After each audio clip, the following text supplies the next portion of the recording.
что, мы продолжаем наш прямой эфир «Вечерняя Тула». Спасибо, что вы нас смотрите. Не забывайте о том, что вы можете задавать вопросы, которые вас интересуют, в комментариях. Итак, наш сегодняшний гость Оюма Жамс, да, правильно я сказала? Да, Жамс. Расскажите, пожалуйста, о себе. Меня зовут Оюма, вот, друзья зовут Оюка, вот. Я индивидуальный предприниматель. В прошлом году получила звание «Лучший молодой предприниматель Тувы» в сфере торговли. Вот. В 2000, вообще всю деятельность свою, да, рассказать или как? Смотрите. Расскажите о себе, да, вот, да.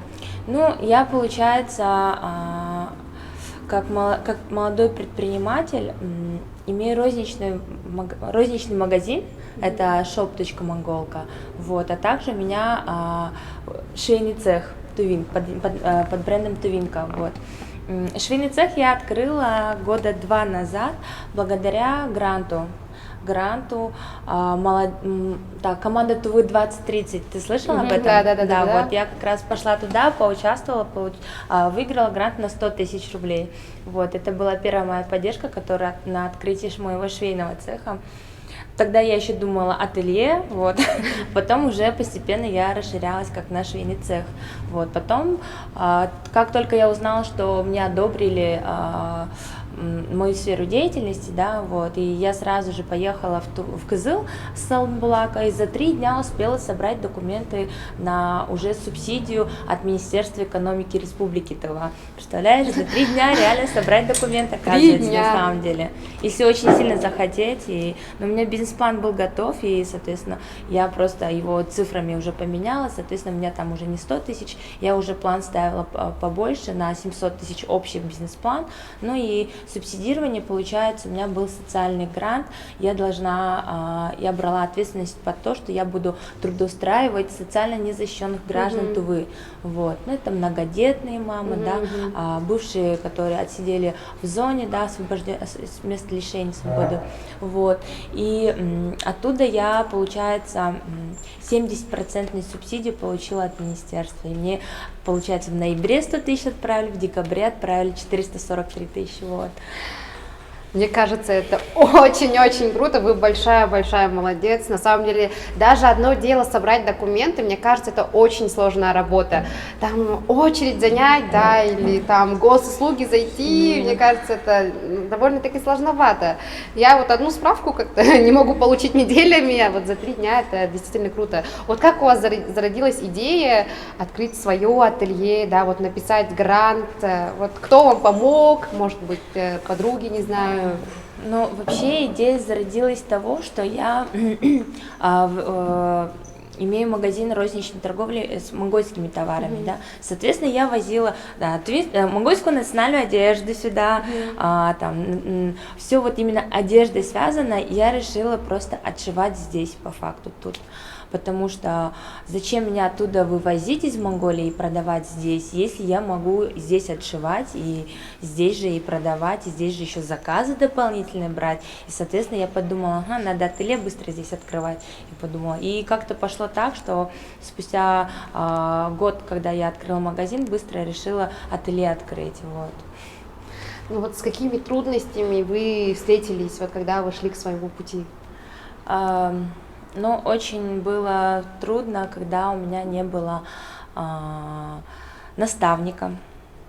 Я очень много ошибки наступала на свои же, одни и те же, не понимая, да, мне мало кто подсказывал об этом, у меня не было сообщества предпринимателей, да, я постепенно просто на какие-то ошибки наступала, потом не понимаю, еще раз одну же ту же ошибку, например, сделаю, но постепенно, когда начинаешь спокойно сидеть и задумываешься, а почему так, и начинаю, прихожу в мысль, что надо обучаться, надо общаться с предпринимателями уже более опытными, да, например. Вот этого мне очень, например, не хватало. Друзья, если вы вдруг упали по своей деятельности, это не значит, что конец, это только-только начало, да, нужно учиться на своих ошибках, тогда у вас все получится. Ну, Да? мы же предприниматели, мы падаем, встаем, падаем, падаем, встаем, встаем, встаем и опять падаем. Но это нормально, и к этому предпринимателю мы на то и идем в предпринимательство, что мы готовы рисковать, должны быть в какой-то мере креативность, да, тоже проявляется в нашей сфере деятельности, вот. А вот когда вы писали грант, вы одна, да, писали, то есть это ваш личный или у вас команда? Нет, это был мой личный, но мне помогал, в то время я сама не понимала так-то особо, ну, конечно, я примерно представляла, но у меня даже времени просто не было на то, чтобы писать грант. Я попросила бизнес-инкубатор Республики Тыва, да, обратилась с поддержкой, попросила, чтобы они мне написали бизнес-план. Вот, с этим бизнес-планом я готовым пошла на команду 2030, и в команде 2030 там, соответственно, еще обучают, как писать еще правильно бизнес-план, как еще защищать ее, очень интересно было. И, соответственно, я, конечно, ее под себя уже подредактировала, у меня уже там мысли другие пошли, там хочется уже другое, там вышли уникальность своего ателье. Ну, в Тве же очень много ателье на самом деле, согласись. Многие тоже, ты, наверное, слышал, да, ателье получают, да, там гранты получают. Соответственно, я понимала, что если я сейчас очередной просто скажу ателье открою, но она не, ну, вряд ли мне дадут. Соответственно, нужно было какую-то уникальность своей ниши находить. Я, например, защищалась так, что у меня будет ателье, которое будет отшивать тувинское приданое для невесты. Вот я какую-то уникальность такую взяла, и это как-то людей, ну, многим как-то очень близко стало, очень, и я как поняла, очень понравилось. А вот где вы ищете свое вдохновение? Вот как вы додумались, да, тувинское платье, тувинское приданое для невесты. Да, для невесты. Вот, может, вы читали книжку или как-то у вас зародилось в голове? Это, наверное, насмотренность в интернете больше всего, потому что я смотрю очень многие паблики и Монголии, и Бурятии, да, Калмыкии, очень много разных паблики, что они новшества какие производят,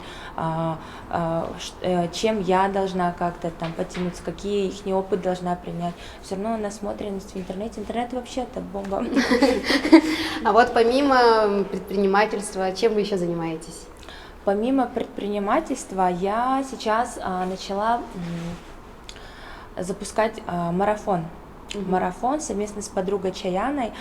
Я буду рассказывать, как получить гранты, какие вообще виды есть гранты по всей России, не только по Туве.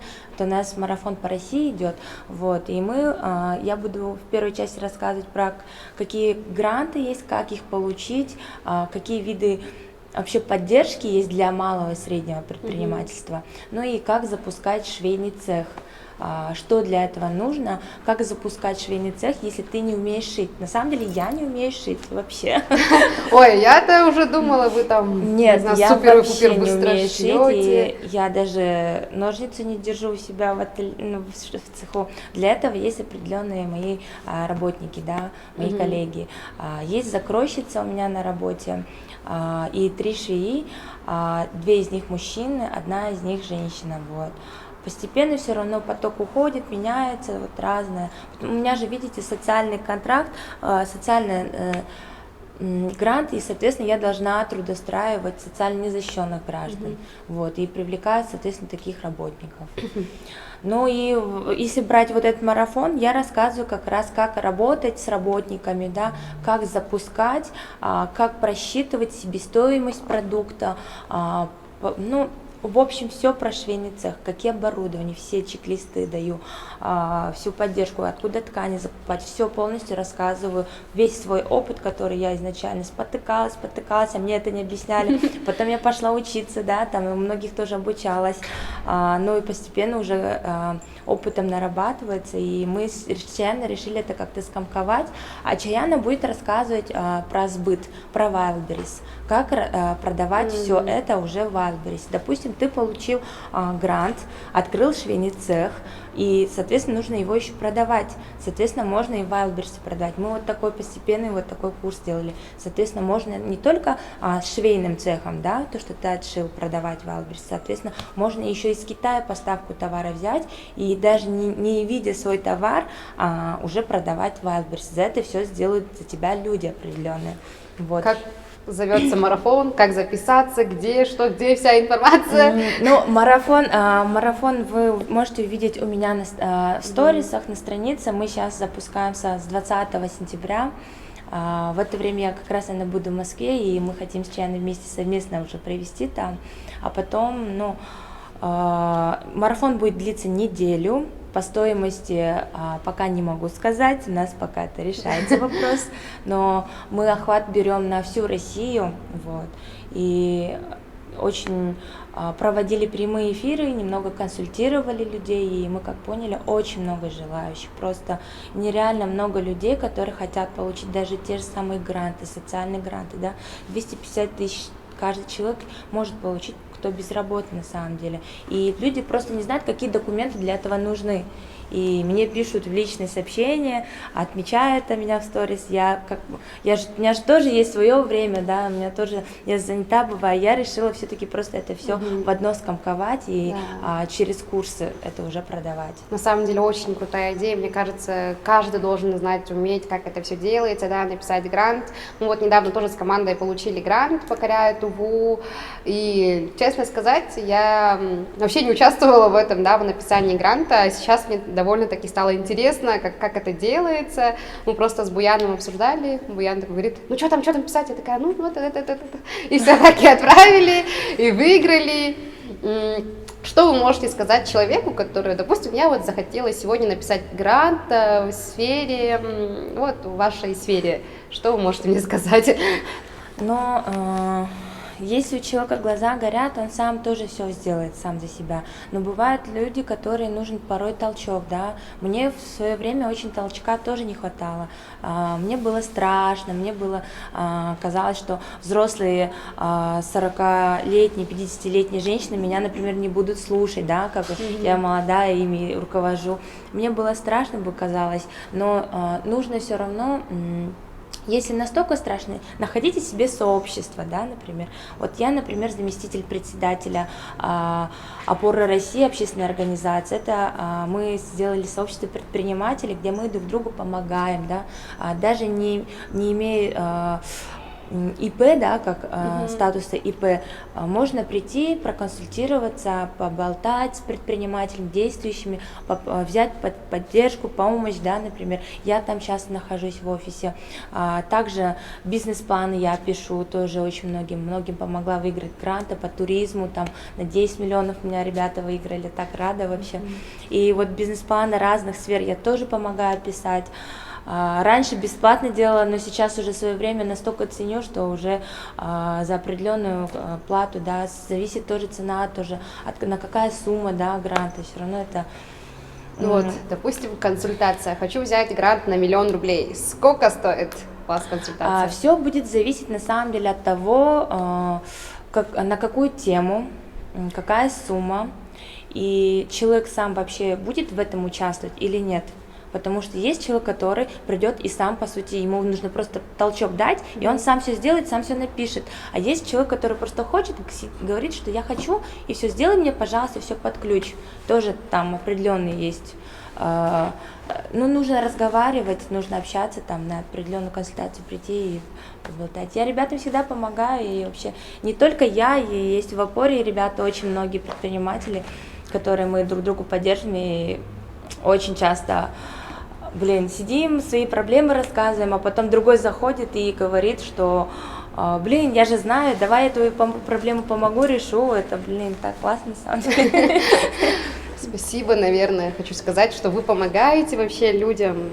Это прям, не знаю, у меня сердце трепещет от вашей доброты. На самом деле, очень мало людей, которые действительно готовы помочь молодым, да, ребятам, активным, которые не могут найти свой жизненный путь, да, это грубо звучит.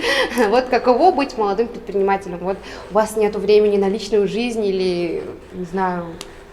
Знаешь, раньше я работала, оказывается, ради работы. Недавно это тоже поняла для себя. Работаю ради работы, и потом постепенно осознаешь все равно, а где я сама, да, например. И постепенно начинаешь уже планировать, что важное, что не важное, что срочное, что не срочное, что вообще нужно удалять, да, из головы.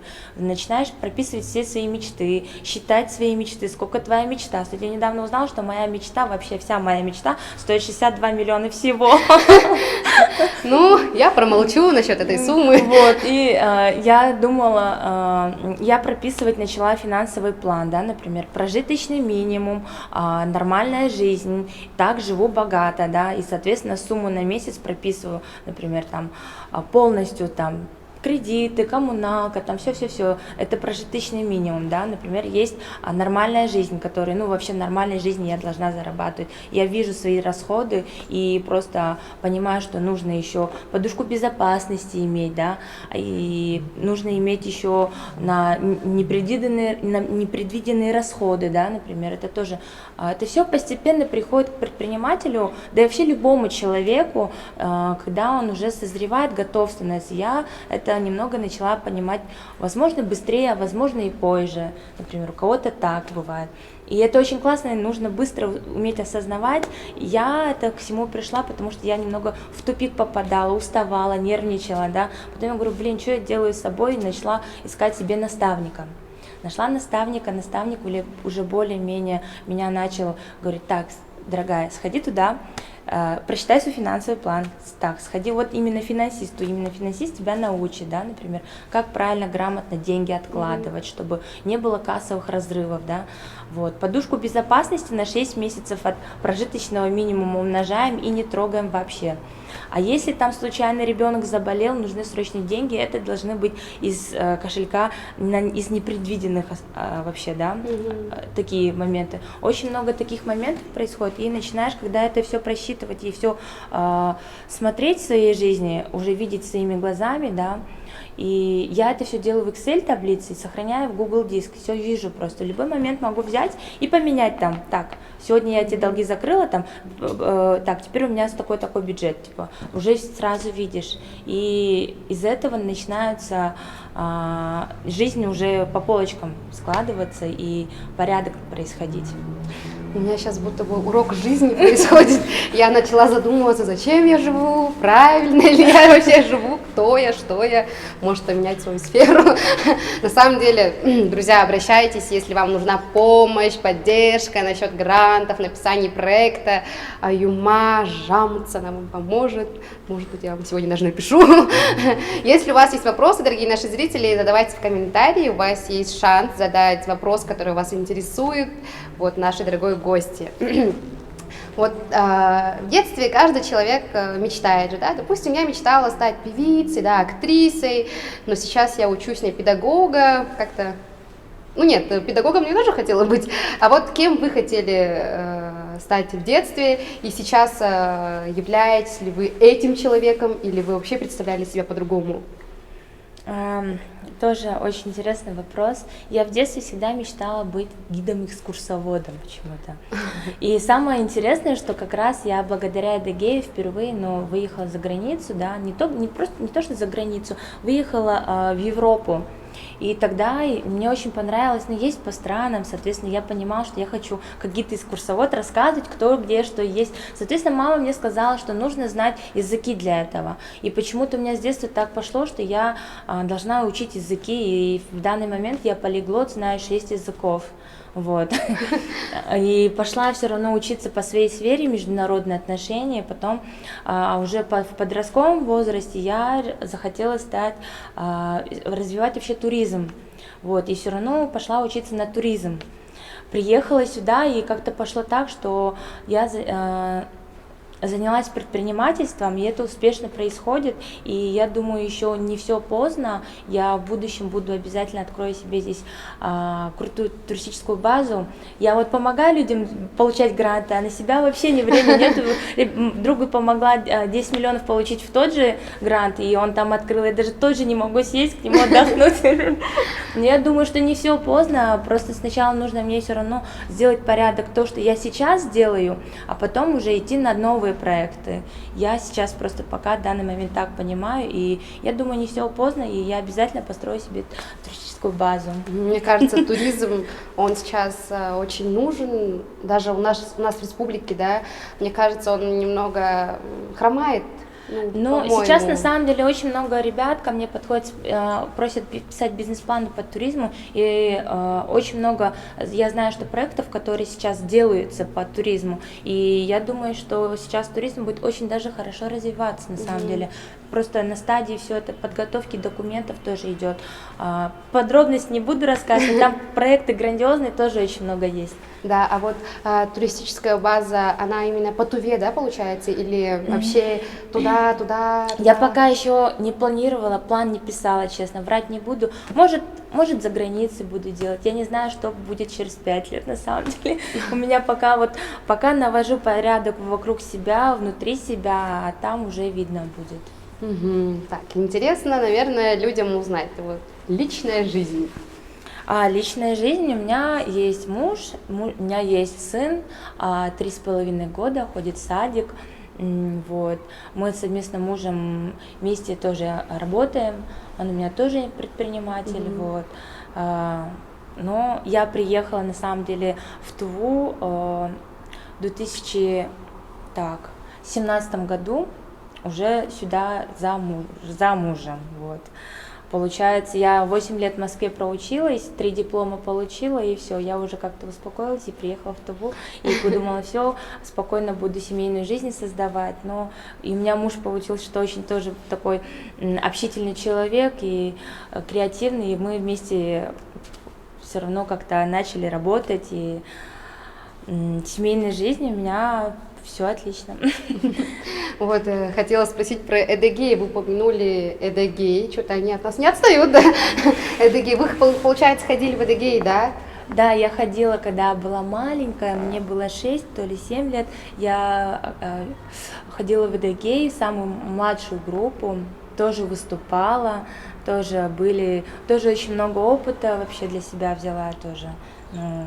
Я люблю очень Эдегей. По сей день я очень всегда их смотрю, поддерживаю, радуюсь успехи наших детей. А вот почему вы ушли оттуда? Ну, я ушла, потому что я уехала, нет, не учиться, учиться в Монголию только. У меня просто отец монгол, а мама тувинка. Вот. Я уехала в Монголию уже там в школе учиться. И в Монголии продолжила более-менее уже в подростковом возрасте, уже модельное агентство тоже ходила. Вот 8 лет жизни в Москве. Я вот, допустим, ни разу в Москве не была. Каково это? Как, не знаю, люди какие вообще там бывают? Блин, я изначально знала, что я хочу поступить в Москву, и все.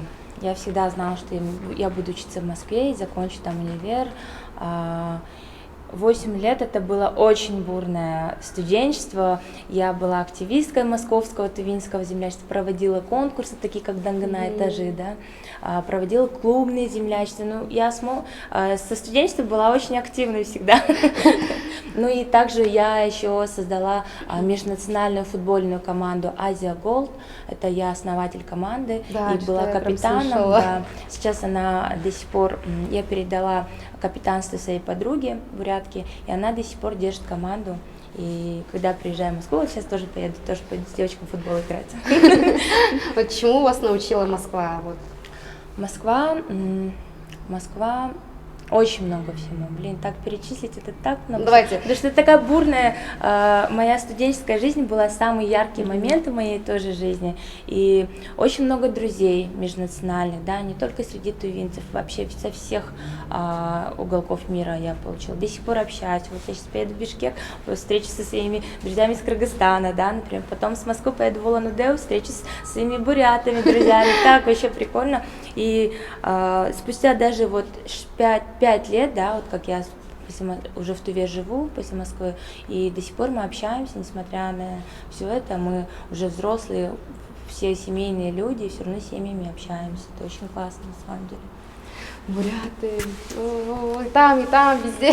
Ну это да, так... у меня же еще межнациональная команда девочек была, и, соответственно, Классно. везде. И Китай, и Монголия, и Корея, например, у меня. Наверное, человек там по-своему развивается, да, общаясь с людьми другой национальности.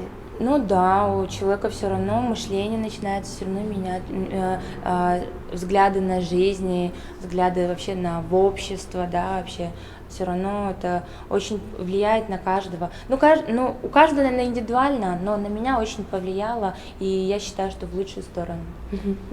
А вы не думали открывать свои точки, допустим, вот в Москве, да, допустим, ну или Красноярск, да, возьмем? Думала, когда я начала, захотела расширяться, я поняла, что я делаю большую ошибку, потому что я не навела порядок у себя здесь. И поняла, что нужно сначала сделать такой хороший порядок тут, а потом уже идти дальше. Вот опять же, мне наставничество мне это дало понять, что мне нужно сначала привести порядок в себе сначала, да, в голове своей, финансово во все и вообще планы правильно, даже мечты прописывать, я же вам говорила, да, все мечты, лишние мечты даже отсеиваются, да, уже начинаешь четко идти по цели, и, соответственно, смотришь порядок здесь, как в моем магазине, в моем швейном цехе, да, и, соответственно, там уже начнется в порядке создаваться, я поняла. Вот. И когда я хотела туда сделать движок, мне сказали, ай-яй, остановись, ты сначала наведи тут порядок, я такая, все, поняла. И сейчас в данный момент я навожу, и сейчас я еду туда как раз изучать рынок, посмотреть, ну, если вообще захочу туда расширяться, то как будет, что будет, чтобы подушка безопасности тоже была. Пандемия вообще сильно влияет на предпринимателя на самом деле, потому что может закрыться, и все равно аренда, трудоустройство работников тоже надо все платить. Вот, вы сказали коронавирус, я и вспомнила. Как вы, может, грубо прозвучит, выживали или... Я очень хорошо. Во время коронавирусной инфекции. Вот, наверное, это все дало моему креативности, это все мне передалось от родителей, я считаю. Я во время пандемии, у меня как раз только я получила грант, закупила швейные машины, а я шить не умею, и она у меня все стоит. И понимаю, что масок нету везде в республике. Я понимаю, что я не умею шить, позвала швею, поговорили с ней, давай маски отшивать. Она говорит, давай. И мы начали маски отшивать. И просто маски начали улетать, мы не успевали. Люди стояли, ждали, пока мы отшьем, и забирали вот так с рук прям. И я поняла, что нужно делать 24 часа пошив масок. Так и происходило. С 9 утра до 9 вечера одна смена работает, с 9 вечера до 9 всю ночь, да, работает вторая смена, соответственно. И в день 1500 масок мы отшивали за сутки, за смену, получается, 3000 масок в день отшивали мы. И раздавали в разные аптеки города Кызыла. Вот. После масок сезон прошел, конечно, да, там уже более-менее уже с масками пошло спокойно, я начала понимать, что, а деньги-то все равно нужны, все равно магазины не работают до сих пор. Я начала отшивать СИЗы, защитные костюмы. Сначала просто в голову взбредила отшить для себя, там, родных, потому что я же маски продаю, там тоже страшно все равно. Отшила и выложила в Инстаграм, я говорю, интернет это мощь, я начала, просто пошли тоже заказы. ТВ Авиа, Ресбольница, Спидцентр, очень многие организации закупали у меня уже защитные костюмы. Потом уже пошли с Ресбольницы идти заказы, как хирургические халаты, бахилы, да, вот на больших завязках. Вот так выживала пандемию, и очень даже хорошо. И получается, очень многие швеи смогли заработать и на дому, и в моем швейном цехе, да, и, соответственно, и я сама тоже. И даже еще закупить оборудование побольше и расширить даже смогла. Мне кажется, прям надо уметь жить, если хочешь выживать, умей крутиться, да, кажется, сейчас. Да, но даже несмотря на то, что я не шью и не умею кроить, да, и не дизайнер, и не конструктор-модельер, но просто я предприниматель. А у вас сейчас в планах есть какой-нибудь грант, или вы уже что-нибудь пишете? Ну, я пишу сейчас одному предпринимателю по туризму грант. Он идет на всероссийский уже уровень, вот. И лично себе пока нет. Я считаю, что пока у меня все нормально. Если захочу еще оборудование докупить, я там примерно представляю, что мне нужно будет еще дополнительно 2 на трудоустройство взять работников, и, соответственно, с правительства дадут там 150 тысяч рублей за трудоустройство нового работника социального именно тоже. Тоже есть такой момент, это лично подходит для меня. Я думаю, возможно, в следующем году поучаствую в этом. А вот какие вообще гранты есть? Я знаю, есть грант главы нашей республики, там министерства и так далее. А помимо вот нашей республики, вот, допустим, всероссийские. Да, очень много. Есть такой сайт Росмолодежь, зайдите и посмотрите. Там есть очень много разных гранты вообще и не только в сфере бизнеса, но и в сфере научных, да, в сфере культуры, да, очень много разных грантов, которые происходят в других уголках России, например, в Бурятии, да, ты сможешь съездить в Бурятию, защитить свой грант и там выиграть грант на свое дело, но делать это можешь здесь, в Туве. Тоже разные есть варианты очень. Или же в Красноярске защитила, выиграла там и исполняешь уже этот грант уже в Туве, например. Очень интересно. Мне кажется, я запишусь на консультацию. Спасибо большое, что вы сегодня к нам пришли. Прям действительно было интересно пообщаться, узнать про гранты, про вас лично узнать. Вот что вы можете сказать людям, которые, допустим, хотят стать предпринимателями? Есть же вот такие девочки, да, которые продают чехлы, да, или да, масочки тоже. Что вы можете им пожелать? Пожелать еще тем, кто хочет написать грант свой? Какой совет или... Ну, я пожелаю всем молодым, но и не только молодым, и вообще действующим, опытным предпринимателям, ну, не бояться, это первое, не верить в себя, второе, и пусть маленькими шагами, но идите вперед, вот. Это очень важно, даже если маленькими шагами, но я считаю, что постепенно будет какой-то результат все равно. И лень, убираем лень вообще. Ну вот, ставим друзья. План себе, финансовый план, что важно, что не важно, что вообще удаляем, да, мечты прописываем, смотрим, сколько стоят ваши мечты, вы тоже начнете уже по-другому осознавать на все ваши действия, соответственно, вы начнете думать, как мне заработать на эту мечту, что мне нужно сделать, соответственно, уже начнется мозг думать по-другому, совсем по-другому. Ну вот, друзья, не бойтесь, верьте в себя, не ленитесь, пишите свои мечты, также обращайтесь к нашей гости Оюма Жамц. Ой, Жамц. Да, это да, вот откуда Жамц. у вас фамилия У меня такая? отец монгол. Отец очень монгол, у интересная меня фамилия. родители здесь живут. А есть значение фамилии? Ну, это родовая фамилия Монголии. Очень красивая, родовая универсальная даже, с одной стороны, уникальная. Ну что, спасибо, что вы оставались с нами до конца, хоть и вопросиков не было. Надеюсь, вам было интересно посмотреть наши эфиры. До скорых встреч, не болейте, носите маски, вакцинируйтесь. Пока, пока-пока.